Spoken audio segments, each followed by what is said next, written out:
Hi, Will. Did you just improv the intro music? I did. I did. But I want to show you why, because I'm all excited about this, even though I just spent an hour rebuilding my computer. But that's okay to get this to freaking work. Why does this never just go smoothly? Why? Why, Will? We have this conversation, seems Almost like every at the time. beginning of every podcast.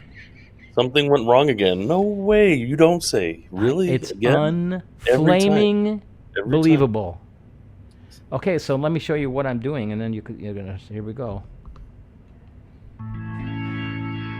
Why is this cool? Okay, so here's my my first thing for the day. Do you recall, Mr. Will, that I asked you about 3,000 times about synths and what I should be using when I'm on stage if I'm gonna trigger stuff? Yes. Yeah. I had the wackiest idea. You know, I have that little dongle for my iPad. And the dongle has an HDMI out. It has an audio out and in. It has a USB-C. And it has a standard USB-A type, USB 3.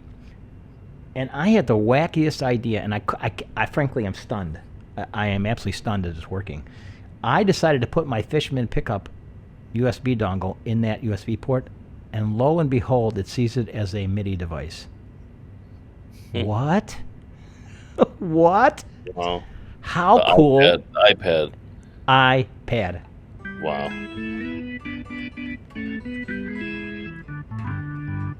So for you. It's unbelievable. I mean, let me, here.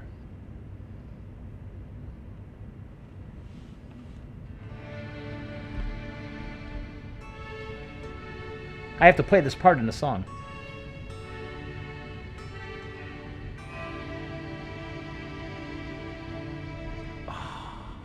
Now, I don't know how I'm going to do that and play guitar at the same time, but my PRS, let me get back to us. Oh, wrong one. Sorry. my PRS has the pickup, but it also has an acoustic pickup. I'm doing this backwards, so it's a little weird. And it has the normal pickups. And what this means is this one guitar could actually play acoustic guitar, electric guitar, and synths simultaneously. Here's another cool thing. I'm going to get back to the... So here's another cool thing, but I don't know if you can see this, but in the upper right-hand corner, there's a record button up in the right-hand corner. Well, you can record sequences in this. By the way, this is, so everyone knows, this is a sample tank for IK Multimedia sample tank for iPad. And there's a million choices you can use. I mean, you can use 1,000 choices, but I decided to... This has everything I would need, cause piano parts and string parts, basic, but really basic synths parts that I want to use on stage. So, plus I can record like a part, hit the play button, and just go back and start playing normally. Like a loop station kind of thing? Yes. Okay. Except the iPad's really stable and small and in front of my face and controllable. All the things that I really need to be on stage without having to worry about, synthesizers or worse, computers. Yeah. I know that people use them all the time. I know they use them all the time because, and they're stable. It's fine. But as we just proved 10 minutes ago, they're not always stable. Not always, no. No, and I'll be honest. Funny, but it's true. Yeah, it's true. And the iPad seems to be incredibly stable. So I'm putting this guitar down now that you've heard my magic. So that is my first incredible thing that happened to me today. Well, actually, it happened yesterday. I'm exhausted. I'm exhausted. I just had to reinstall the operating system to get this podcast to record. I thought you were making stuff up. Like, how do you just... When was the last time you had to reinstall OS on that computer? I've had to do it before, but it's not very common. It's like once a year or something. Okay. But it's just it's one of those things that are sequential in nature. One thing begets another. And in this particular case, what happened was we were having issues with audio. I was getting very strange audio sounds, which could have been any number of 5 million different things. It could have been. I remember I had a new the iPad plugged in. I had my board plugged in, and sometimes the board interface doesn't always work perfectly, the USB port. So all of those things happen. My question is, where was the noise coming from? I don't have a clue. I can't tell you what it caused it. But that said, it turns out that I had to reboot. So when I rebooted, it begat an issue where the Mac OS thought, oh, something's wrong with my system. My biggest concern was the SSD might be bad, the boot SSD, the drive. Because sometimes when it tries to reinstall the OS, it sees that the boot sectors of the boot SSD is bad.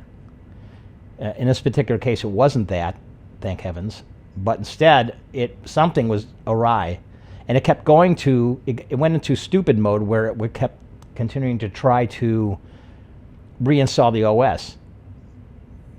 You can do that if you're smart and you have a backup, which I normally do, but it's been a while. So anyway, but if you have a backup, you can do that.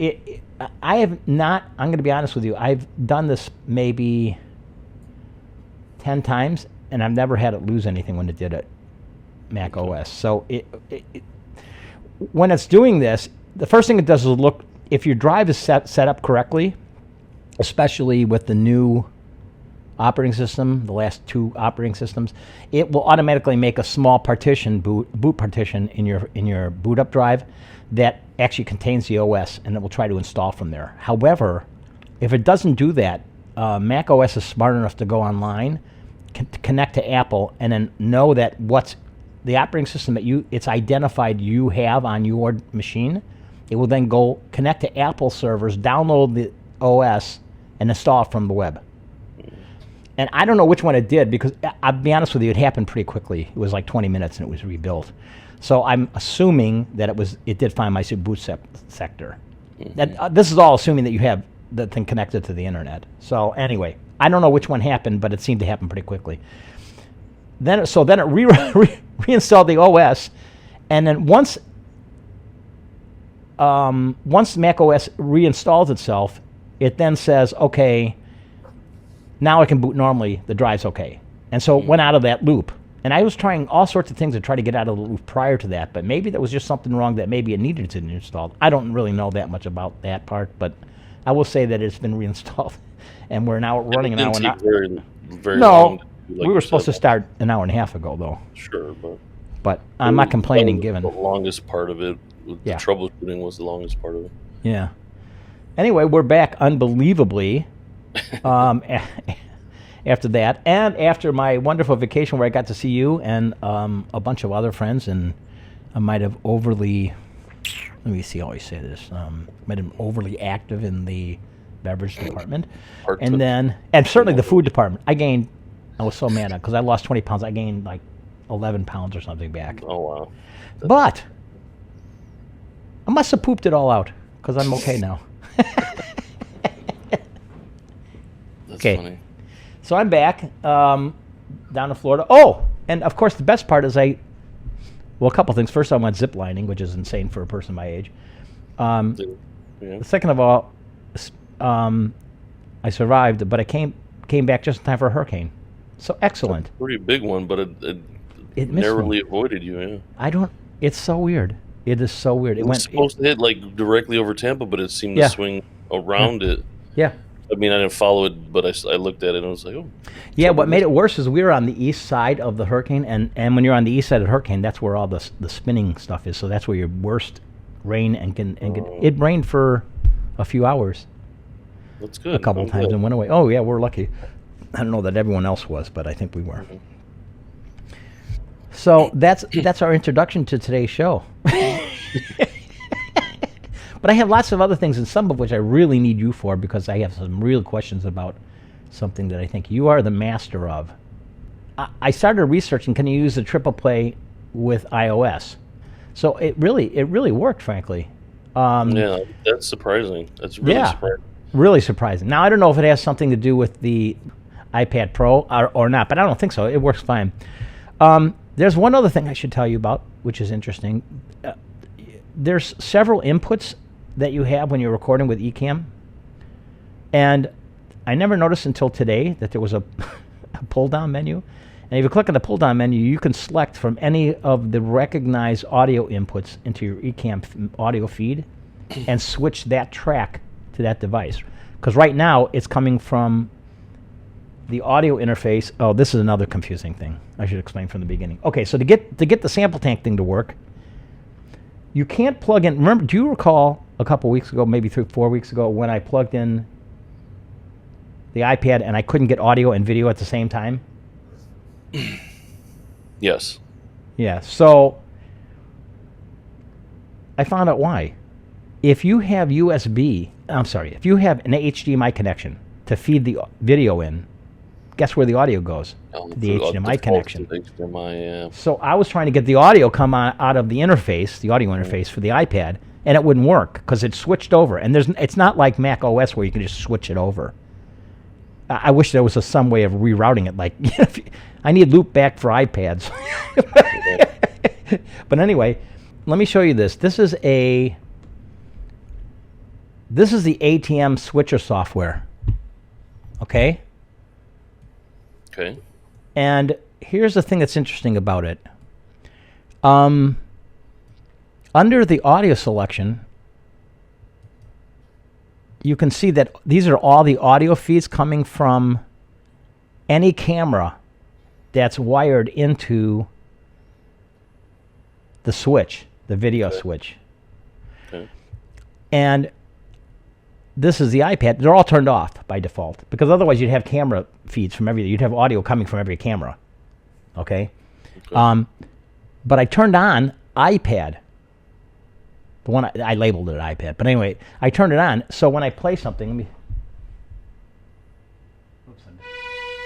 So you see the green? It passes through. Yeah. So now it's passed through.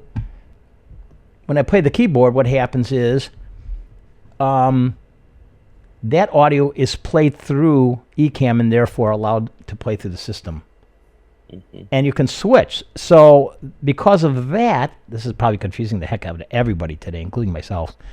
You can select on these pull-down menus for sound inputs. Mm-hmm. The video capture device that I use, which in this particular case is an Ultra Studio 3D from Blackmagic. So therefore, I can feed the audio, in this particular case, coming from the HDMI port, coming out of my iPad into the third channel of the switch, and just feed that as if it was another audio device inside of Ecamm. And that's how I get it all to work. Pretty cool. Yeah, I'm not sure anyone else would care, but let me say why I think it's somewhat important. It's somewhat important because I think that if you're going to do switching to do a podcast or anything like that, Ecamm is pretty flexible about how it allows you to do routing. You just have to learn all the tricks, you know? So it's pretty cool. Is that because of loopback or is its own intelligent mixing built in? Or a combination? Both. It's a combination, yeah. In this particular case, loopback, which we've talked about before in the past, it's a Mac-only product, is a piece of software that lets you create, I think we covered this several times, it lets you create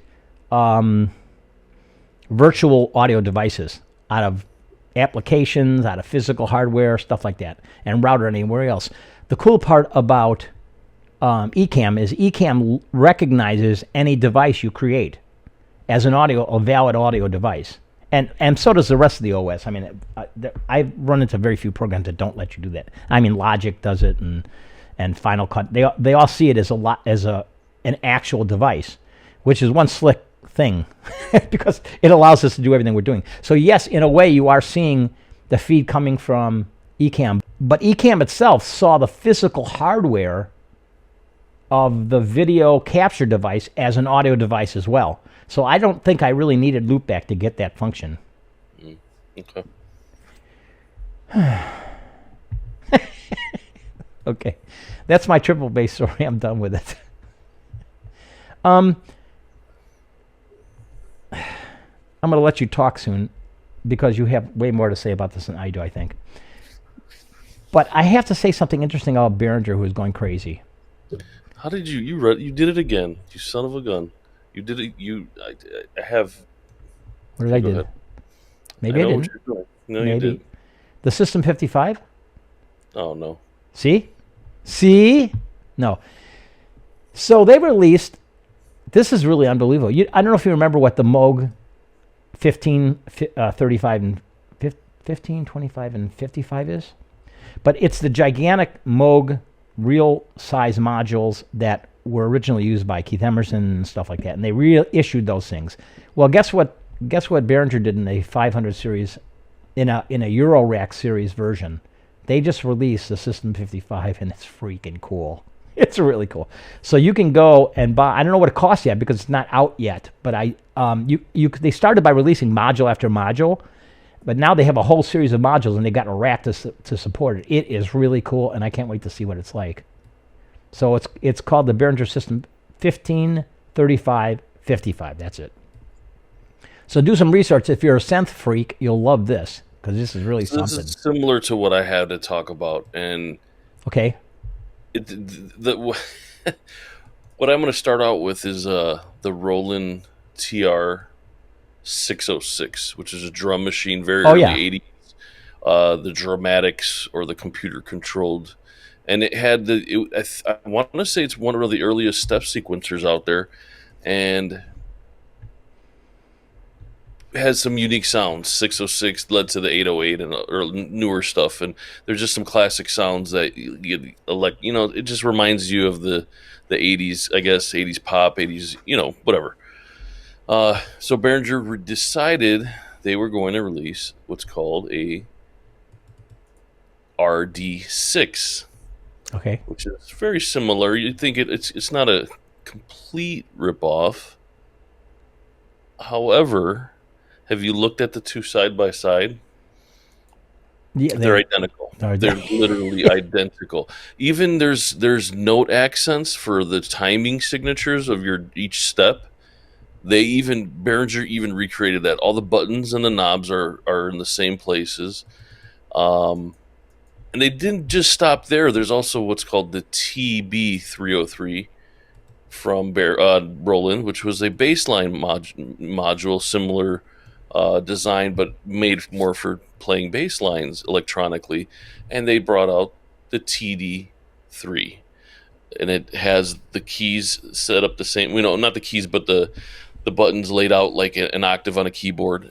Looks the same. Knobs the same. Have chicken head knobs, or I don't know if you want to call them chicken heads, but they have the notched angle, and they have CV inputs and outputs and start and stops in the same place, and it's identical.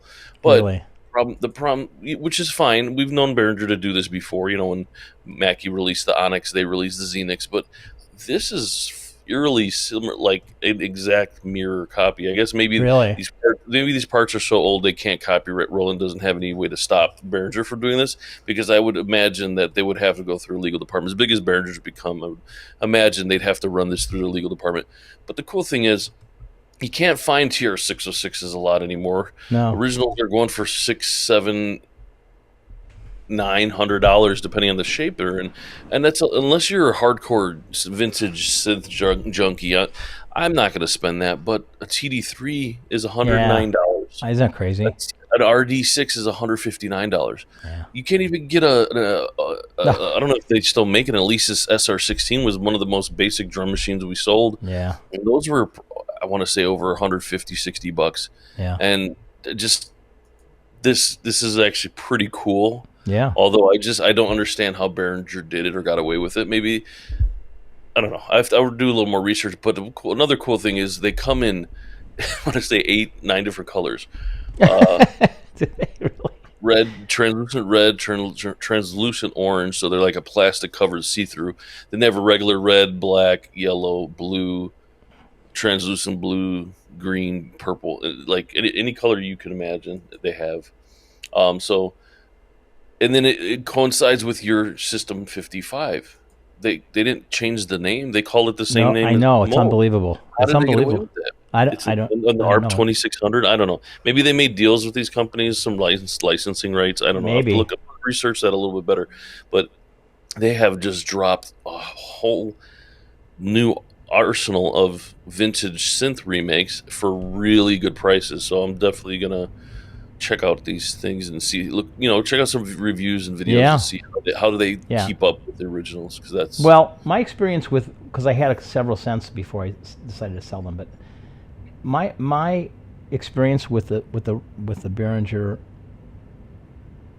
replicants, let's say, call them that, is that they're about 85-90%. Well, 85-90% is stunning. It's really stunning for the price. Yeah, absolutely. I mean, it's not gonna, it's kind of like the debate about brand new guitars versus old guitars. I mean, some people just swear by old guitars because but the truth of the matter is, they're harder to maintain and blah, blah, blah.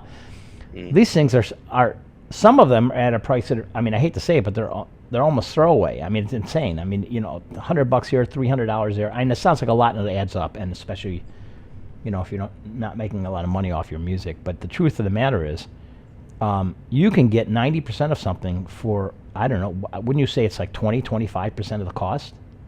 If not more, yeah. I mean, yeah, I mean, it's insane. It's absolutely ridiculous. $900 to $159 is about a fifth of the price. So it's like, it's pretty impressive what you can do. Yeah, about 3 years ago, I heard that Behringer is going to go synth nuts and duplicate nuts, and boy, they sure have. They must have hired a bunch of engineers, bought all sorts of old hardware, replicated it, and sent it to China to make, which is what they do. But here's the thing that's changed about them: their quality is so much better. It used to be a joke. They were like I hate to say it, but Toyotas used to be that way. And now they're the top of the line as far as not breaking. Yeah. And that's exactly what they've done. And it's a lot to do with China. In some ways, it's terrible. We don't want to get into the politics, but in some ways, it's the truth of the matter is people want inexpensive quality things, and Behringer's doing it. Behringer owns a whole city. I think they call it Behringer City, but they have supposedly they do a little better job than some of the mass production manufacturing plants in China. I don't know if again, we don't want to get too in depth, but there was rumors that Foxconn wasn't treating employees right, but they say Behringer does a pretty good job. But I don't know. But this reminds me of when I used to sell these products. Sometimes somebody would come in and say, all I got is $100 and I want to do this. I want to make music, this kind of music, drum beats for hip hop or reggaeton or whatever. And I'd say, you know what, this is what we got at FL Studio. Maybe the only thing you can afford right now. But people would be like, well, that seems like underwhelming. And I said, it's not what you use, it's how you use it. Yes, it is. Because always. There's a producer that actually made a song for Jay-Z using FL Studio 15 years ago. Now he's a major producer. Yeah. And it's not what you use, it's how you use it. So no, that's a fact. Yeah. So I wouldn't put these at the bottom of the list. Yeah. I'd like to check them out and see how they compare. But like you said, even if it's 80-90%, I'd take it. So that leads me to a question for you, and I'll start because I'm absolutely stunned by this. And you're. While I've used this for years and I know quite a lot about it, this is your world, and that is Windows 11. Let me start by saying this is one of the most. Let me start by saying it's my opinion. It's my opinion that this is one of the biggest debacles Microsoft has ever produced. And it's not a debacle because of the software. It's a debacle because of the way they handled it. To me, they are so terrible at PR and so terrible at their ability to explain what they're doing that I don't even understand it. They're so bad at it to me. So Windows 11's coming. It looks beautiful. It looks very Mac-like. But we've heard that for years. But for those of you that don't want to leave it that way, or you can very much make it be the old start menu if you want, which was smart on their part. The interface looks great. I haven't played with it much, but it looks nice. The real reason for Windows 11 is actually security. There's all sorts of security problems with Windows, and the reason that many people don't like Mac OS is because Mac OS makes you adhere to all the security things, and it's why they don't have the same problems that Windows does. Also, it's not installed. The install base has a lot to do with that too. So that's all fine and dandy. But because of security, Windows 11 had to come out. And also, let's be honest, some of the boxes some of the dialog boxes and the old interface stuff would come up, and it was from, you could clearly see it was from like Windows, I wouldn't say 95, but it was certainly from Windows 2000, I mean, it was terrible.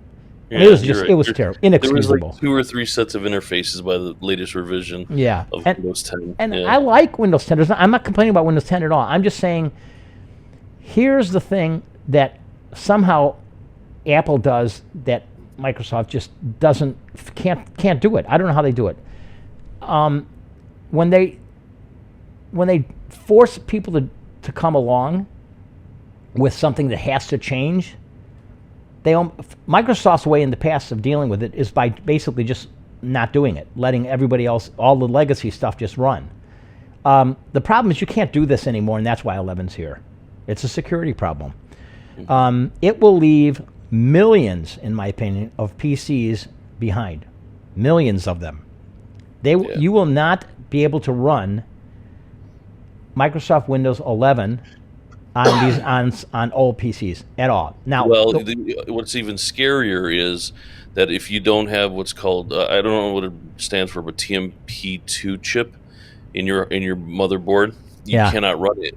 And what's sad is that even if you go back, if say your computer's about 3 years old, that wasn't on every motherboard standard. So if your computer is 3 years old, you can't run Windows 11. That's a problem. That's a big compatibility issue. That's gonna and they're talking cutting off the end of life for Windows 10 is what, 2025, so 4 more years. Yeah. How long did 7 stay around after 10? Or I don't know. I think it feels a little shortened to me to call it. By the way, I think that date's going to move. I think that date's going to. I have no choice. Yeah. But I'll tell you one thing. I think what's really funny about this and incredibly ironic is that all the millions of Microsoft lovers for years have been blaming Apple for changing their stuff so fast that they're screwing everybody behind. When the reality is, it's usually 4 to 6 generations of Macintoshes that, when they make a change, that still run the operating system. Absolutely. And even when they make a massive change, it's 3 generations. And people have been ragging Apple for years about, see, this is what happens when you change anything. But Apple's, and they don't care. They're so mean. They don't care that anyone they have to change their hardware. Well, this is the advantage they have over Microsoft. Because finally, I hate to say this, but the crap's hit the fan. They have no choice. They have to change it. And because they're changing it, suddenly everyone that doesn't have a PC that's a year or 2 old are going to have a big problem. Now, Microsoft's getting around this by saying, okay, run Windows 10 until your machine dies. And I will tell you, this is a fact. I know I looked at the numbers. Many percentage of points of many percentage of the people that actually own Windows don't do updates. They do security things, but they don't do a massive update. What they do is when they buy a new PC, they get the new OS. Yeah. And that's what they're going to do. And Microsoft's counting on it. So basically, this is going to be a 2, 3, 4 year thing where over the next 2 or 3 years, people are going to be buying new PCs. And the last year or 2, that might run. And so you're going to have a span of about 5 years before actually everybody switches over, maybe more. But right now, at this moment, this is a massive problem. Because if someone wants to be the geeky people or want to enjoy, let's say, not even geeky people, what about people who just want to enjoy the new OS, the way it looks really fascinating, it looks really neat? Guess what? They're not going to be able to. They have to buy a new PC to do it. $2,000 just 2 or 3 years ago, and you're going to say it's not compatible? That's crap. Yeah. I mean, my computers usually last 5 to 7 years before I have to rebuild them. Yeah. And if you're going to tell me I got to buy a new motherboard and chip, no. I just upgraded maybe 2 years ago. So if it doesn't have a TMP chip, you're going to be using Microsoft Windows 10. That's what you'll be doing. Yeah. Yeah. So let me read this. I have some specs here. Processor 1 gigahertz or faster with 2 or more cores, compatible 64-bit processor, or system on a chip, SoC. 4 gigabytes, which is that's okay. 64 gig or larger storage device, that's fine. UEFI system firmware, secure boot compatible. Has to be able to built in. Now, many things. TPM, what you were talking about, Trusted Platform Module. TMP. Yeah, TPM. Yeah. If the TPM chip exists in your machine, you can run.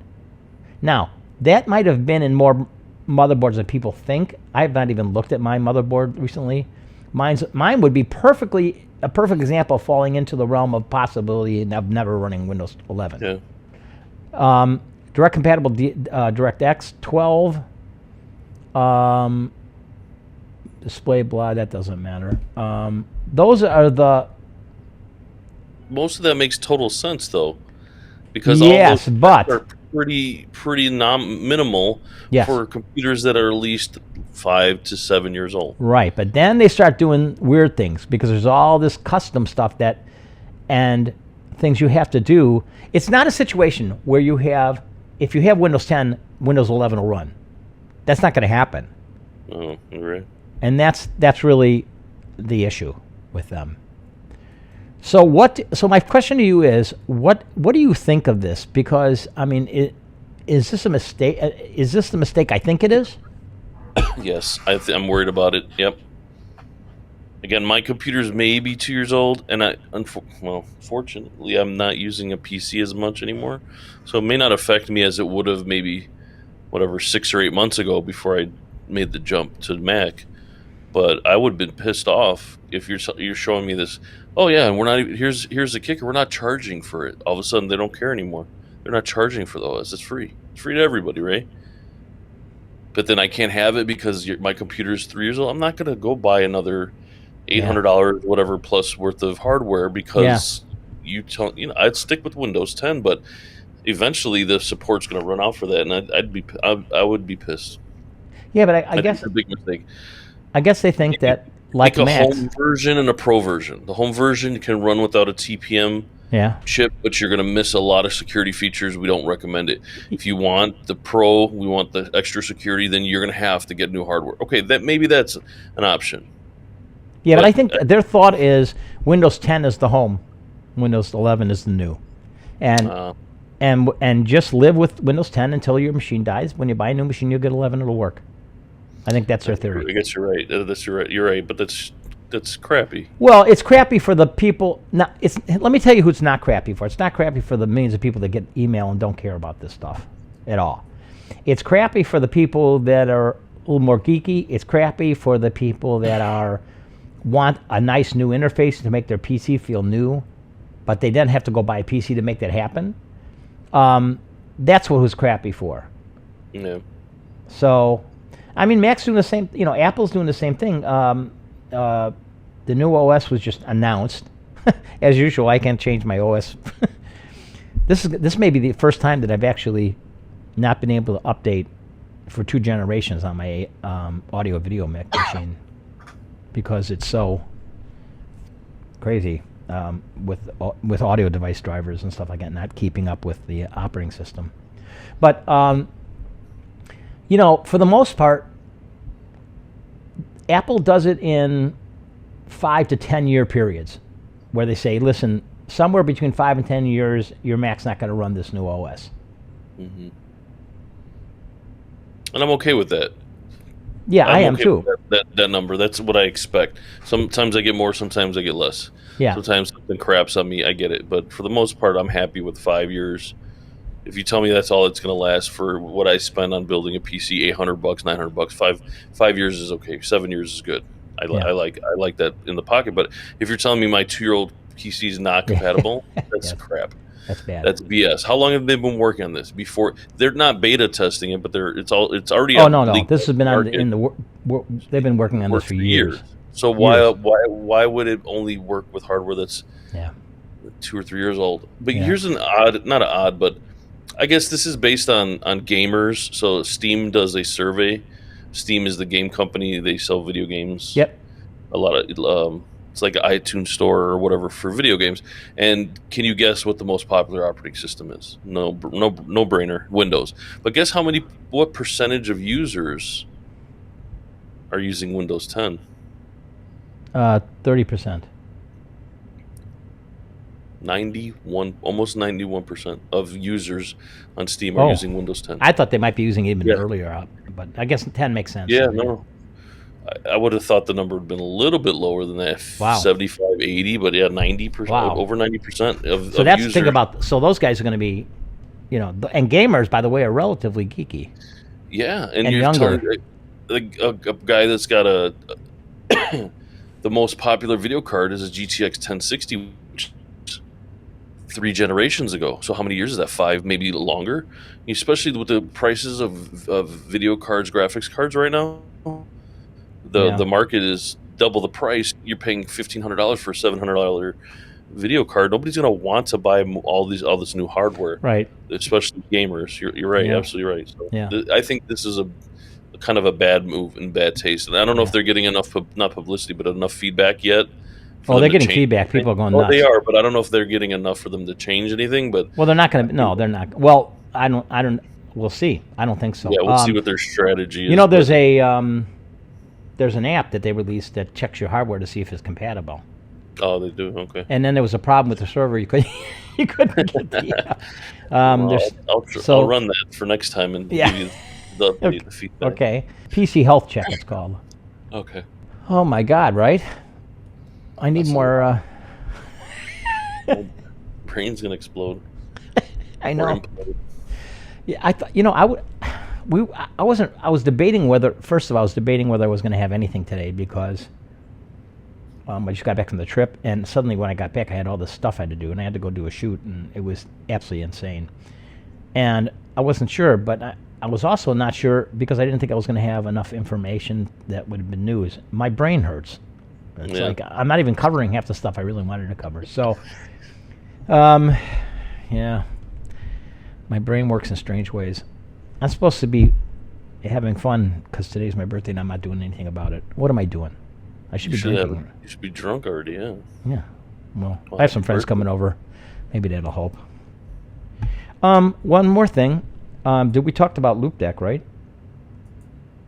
Did we do that at last week's?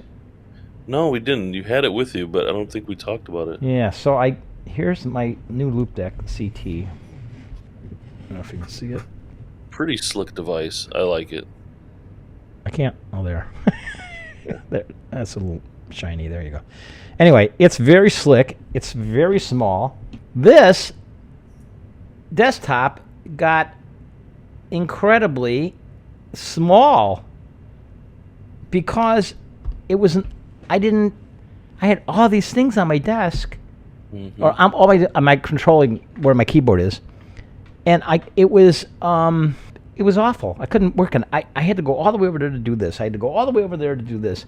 And now everything is like right in my area of work. So I've got the keyboard, I've got the Stream Deck right on top of it, and right to the right of it, I've got the Loop Deck, and the mouse is to the right of that, which means basically within this kind of a span of my hand, that's it, I can get to everything.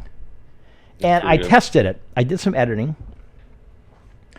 There are a couple things I don't like about it, the Loop Deck. The first thing is, I think I have to show it to you. It's the only way. When you're going to push a button, you think you're going to hit another button down here because you're going over to hit these buttons. And I have a tendency to be really gingerly with this stuff. And I'm sure it's... The other thing is it has a vibrator.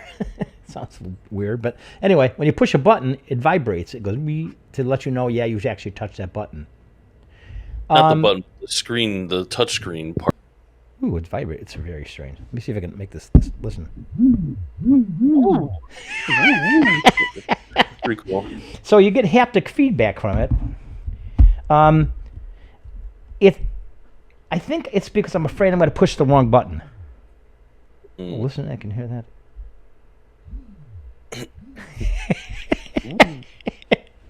Anyway, but I think if I start being I'm so afraid of hitting the wrong button that I'm not using it the way I should. But I think I did do some stuff that what I really liked about this is the knobs, like for when I'm working on Final Cut to expand and shorten and to the width. That's cool. And I know many people are so good at using keyboard shortcuts that they think this is probably a waste. For me, it's really nice to have the tactile button there. And I'm sure as I go on, I'll get better at using it. But right now, I'm afraid to touch the wrong button. I'm sure it's just me. I did actually hit the wrong button when I was editing in Final Cut, and something really stupid happened, and I was kind of pissed. But I'm sure it's just a matter of me getting used to it.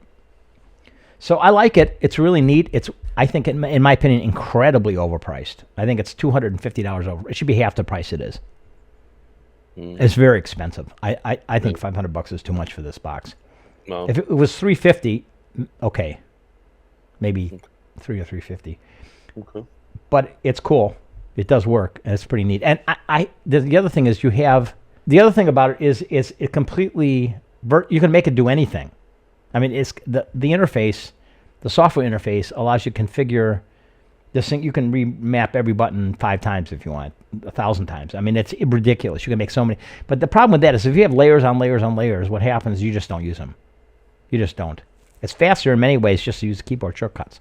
But if you have that and you have the Stream Deck and all in one area, that's a lot of control in a very small area. Sure, but I like how it focuses on what you're on. So even if you're on the Finder, it'll give you Mac OS shortcuts. Yes. Or if you're in a browser, it gives you browser shortcuts. So I like the way that it smart snaps to whatever you're focused on. So that's kind of cool. Yeah. But you're right. If you're in a program like Final Cut and you've got thousands of functions and shortcuts, it may be too small to get to everything, and you get lost in the pages. But those are pretty cool little place. Yeah. Okay. Holy cow, I'm done. That's it? That's all you got? No, I'm just kidding. I got some new mounts for... Oh, I could talk about this too, I suppose. I'm going to do a shoot that's going to require... We think we're going to do a shoot that's going to require us traveling. I haven't done this in a while. And it's going to be... I'm gonna have to stream live, and I'm not sure if I'm gonna stream from switched video sources like multicam. And if that's the case, we're going to be going into somebody's place to do it, and then again 3 times a day. So it's a lot of gear. I'm doing a shoot now that's at I only do it. I go into one place, I set up, I shoot, I go home. So that's fine. So I'm not moving it. The camera doesn't move. But it's the same thing because I've got basically a tripod, and then I've got a crossbar. And on the crossbar, I've mounted 3 things. I've mounted 2 cameras, 1, 2, and then on the right, I've mounted the switch. And that's cool. But I'm not moving it, so it's easy. In this particular case, though, I would have to move this thing in and out of a place. Plus, I have to figure out a way to stream it. So there's one possibility is using a computer and using what we use right now, Ecamm, to do the streaming. But I think that's cumbersome. It's a lot of stuff to control on the screen. When you have all these screens here, it's really easy to do this. I mean, it looks like NORAD in here. So it's good, but that's not going to be the case. I'll have just a laptop. Plus, you're depending on a laptop. There are some devices that you can hook to an SDI or an HDMI output, and you can go directly to the internet with it. They're not cheap. Okay. So I got to figure that one out because this is one of those cases for if it's worth, if I actually got a job and it paid for it, that's one thing. But if I would never even think about getting something like this because there's no way I could afford it. So, but anyway, so it would be interesting to me to find out more about how to. I'm gonna have to do some studying about live streaming. I used to have a device. I think it was a Teradek. It's old. It did HD, and there was a send device and a receive device, I believe. Mm-hmm. I don't know. I've got it somewhere. It's years and years and years old. When I was actually working all the time, when I actually had income, and I used it to stream. But everything's changed, and I think I could stream it to YouTube. Wasn't that local streaming though? Yeah, like in the room you had to. No, you could actually stream it to the web. Site. Oh, you could. And you could program how you did that. It would have YouTube, blah blah blah, and then you set it up and you enter the the data into it. I think it's an HDMI only device though, which means I could run it off the switch by running the HDMI out into it and send it over the web. I have to look at it. The other thing is, what about wireless connectivity too? Because I'd be going, if one like right now I have one camera facing a person and I'd have another camera with me that I'd be doing local shoots with. In that case, I'd have one camera wide shot and me going around, but they have to be connected somehow. Well, if they're connected, what does that mean? Wireless. Wireless video is not cheap either. Oh, you're right. So there's a bunch of. Right now, I'm doing it with a cable, in a long SDI cable. That's fine because when I'm not moving, it doesn't matter. Yeah, but if you're mobile, yeah, it changes the game a little bit. So all of these mind-boggling things are in my brain. You know, normal people go home and they don't think about stuff like this. Yeah, no, you're not normal. Clearly. You're an anomaly. Yeah. Yeah. Do you know Anomaly? Oh, no, I thought it was a woman's name. I'm sorry. Anomaly. Okay. Anyway, that's what I got. You got anything else? No, that's all I have. So I guess until next time, Mr. Will, we'll reemerge better and greater than ever. Okay. Well, we could only go up. Okay. Anyway, till next time. All right, Marty. Bye-bye. Happy birthday again. Thank you.